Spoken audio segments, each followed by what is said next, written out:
Ninabodlungwane kaNdaba udlungwane lombelebele olwadlunga emanxulumeni kwaze kwasa amanxulume sibekelana. Mina baka nodumo ehlezi kaMenzi ngiyimpunga yesintu ake ngikhuleke umhlaba wonke. Nasendaweni zonke la kuhamba kufinyelele khona lo mfanekiso oqoshiwe uma ukuthi umusha kule channel.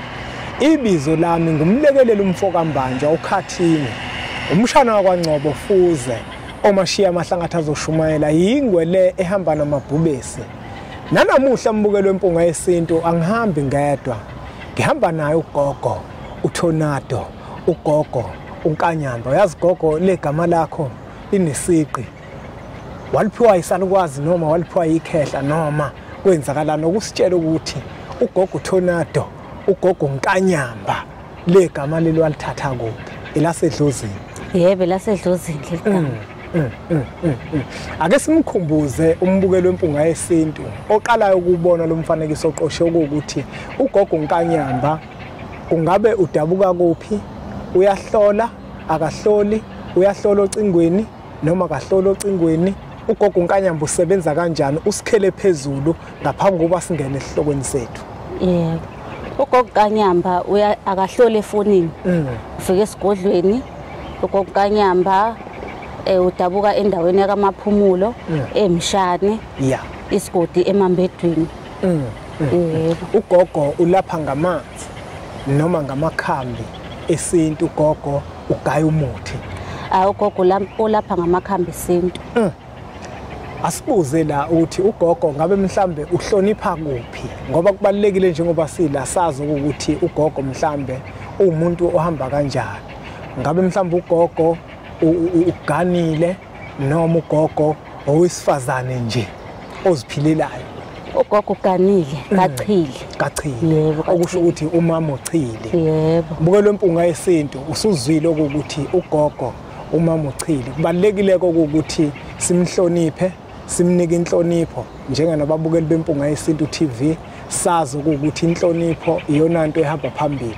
Mawukhuluma noGogo ukhuluma nonkosikazi womuntu, ukhuluma nomuntu onesibongo ahlonipha kuso.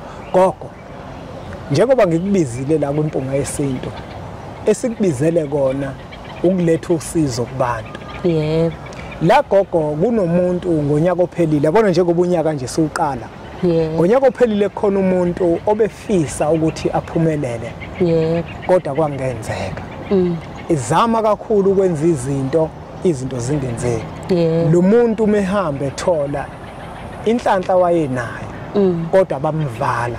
Yebo. Ave inkinga lento Gogo yokuthi umuntu avalwe, izinto zakhe uthola ukuthi azisenzeki. Yebo. Kungabe mhlambe uGogo uyakwazi ukuthi umuntu mevaliwe kuvalwe inhlanhla yakhe?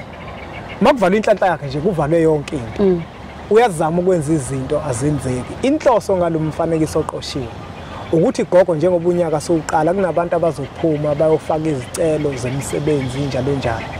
Kungabe uGogo uyakwazi ukumlekelela umuntu ukuthi lamafinda aboshiwe phezukwayo akwazi ukuthi aqaqeke athi umeqala enza izinto bese izinto zikwazi ukwenzeka? Ngiyawubonga lo mbuzo wakho baba okhulumayo, ngoba vele nami ngithe bengabe ngihleli lapha kanti engisukumisile kakhulu. Ngibonile ukuthi unyaka ngobuqala kunabantu abaningi la ezweni sakithi abangasebenzi. Kunjalo. Yebo. uGogo unempanda nayo. Ukuthi awusebenzi, uGogo uyakwazi ukukulekelela. Ngenkathi nje uyofesa ngikunikeza lempande le, ngathi uhamba uyofesa lempande ubusuyisebenzisile ngikuqalela izinsuku ngithi usebenzisa la kube khona nokugcotshiswayo. Yebo. Uhamba uyifaka lawo masivila, lo msebenzi lo uzowuthola. Awugeji lo muntu engikhuluma ngawo ba. Lempande lena ngabe iyona le ela kulomfanekiso oqoshiwe odlule la kade sithi khona lempande iyaphoqa. Yazi baba kukhuluma iqiniso nje, impande phese kokuNkanyamba inamandla kakhulu. Kunemfihle khona kule yampande. Kunemfihle khona esingeke sayidalula ngoba phela eyasesigodlweni njengoba kuthiwa isigodlo sigodle imfihlo zakhe uGogo uNkanyamba. Wena okwakho ukuthi usondele khona kulonyaka ngiyafisa impela Gogo ukuthi umuntu ovaliwe akwazi ukuthi avuleke. Mhlambe Gogo ngasikhelani phezulu ukuthi umuntu uma into zakhe ezivalekile kusuke kwenzakaleni ukuze umbukeli ezokwazi ukuthi acaciseleke naye abone futhi ukuthi cha kufanele ngisukume. yini esuke yenzekile kumuntu uma izinto zakhe kuthiwa zivaliwe usuke evalwe kanjani la abantu banenkinga ehlukahlukene usokuthi omunye umuntu usebenzisa isibongo esingasiso kufanele ngabe yasisebenzisa wayithinta ke la into zakhe ke bese ihamba ziyavaleka okunye futhi usokuthi omunye umuntu uyakwazi ukuthi uphile nabantu uphile endaweni noma umndeni ophila nawo usothi niyabophelana inhliziyo lapho izinto zakho ke bese ingasaqaqeki ingenzeki izinto uyazi gogo ungihlaba umxhwele mawubala indaba yesibongo nenhliziyo zabantu asingene ebuthakathini asikangene ekutheni mbukelo wempunga yesithi mhlambe wathakathwa kodwa ugogo usakhuluma ngenhliziyo zabantu abakubophela zona ukuthi bakufela umona uyabona leyo nto leyo inkinga leyo ndingako kuthiwa umuntu othakatha ngempela yilo othakatha ngenhliziyo omunye umuntu kwegogo uzoba nombuzo ukuthi uma mina mhlambe bengangivalanga ngamakhubalo bengivale ngalendlela lo isho ukuthi bakubophela kakhulu inhliziyo ungabe mhlambe lempande iyakwazi ukuthi iqaxe khona kunjalo yebo iyakwazi ukuqaqa khona kunjalo kahle kahle nje mina impande enginayo iyakhelwe ukuthi nangoba kuthiwa mhlambe idlozi lakho alisebenzi umuthi aludingi kodwa lifike lona ifeliphoqa leyo nto ifike yenzeke gogo uyazi ukuthi kuzoba khona umuntu la othi yena uhlala ngaso sonke isikhathi ebizwa kuma interview kodwa akakaze alithola ucingo oluthi ke siyaqasha lempande izofika ikusize lapho eyomsebenzi ngizwe kahle babe eyomsebenzi lempande engikhuluma nempande yomsebenzi impande yomsebenzi ephathana nomsebenzi ukuthi wena uzohamba wena uyofesa manje ufika uthole umsebenzi wena bufika kaGongonyamba fika uthi wena ufuna impande yomsebenzi ufuna ukuyoqashwa emsebenzini ngizokunikeza mina izohamba nebhodlela elingaka angiliphethe lelo bhodlela lebhodlela ngizokuchazela ukuthi leyo bhodlela usebenzisa kanjani uhambe emsebenzini omunye umuntu la gogo uzofisa ukwazi ukuthi mhlawumbe umuntu esefikileke ekufuna lokho akufuna ukuthi vele inkinga yakhe yena ukuthi umsebenzi akawutholi ngabe mhlawumbe ugogo ukaqale amhloleleni lo muntu abheke mhlawumbe ukuthi zikhona nezinye izinto mhlawumbe ezimvimbile ngaphambi kokumnikela impande noma wena uvele nje umuntu umethe ufuna umsebenzi umnikele impande ngokuyigaranta kwakho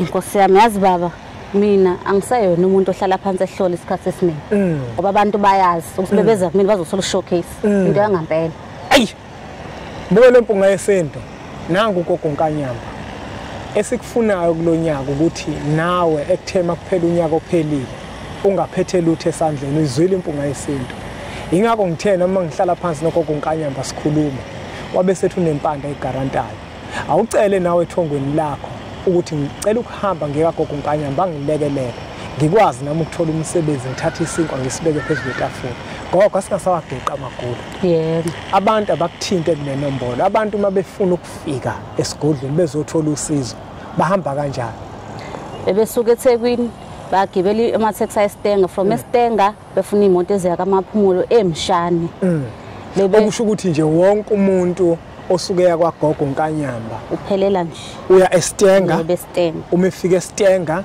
athatha amatekisi aya kwaMshane kaMaphumulo eya kwaMaphumulo yebo eMshane uma sefikile lapho bese akuthini yebo bukelo empunga yesinto okubaluleke kakhulu kunako konke ukumfonela ugogo akunikeze inkombandlela ukuthi uhamba kanje nakanje nakanje siyacela ukuthi uthathe lo mfanekiso oqoshe udlulisele kwabanye abantu ngoba nakubona uzoba usizo olukhulu le number lokuzibona zivele escreenini sakho ezakho uGongonyamba mthinte kuzona ngokocingo umshayele nangokomqhafazo futhi ku WhatsApp uthe uyatholakala ake sithi ke nje impunga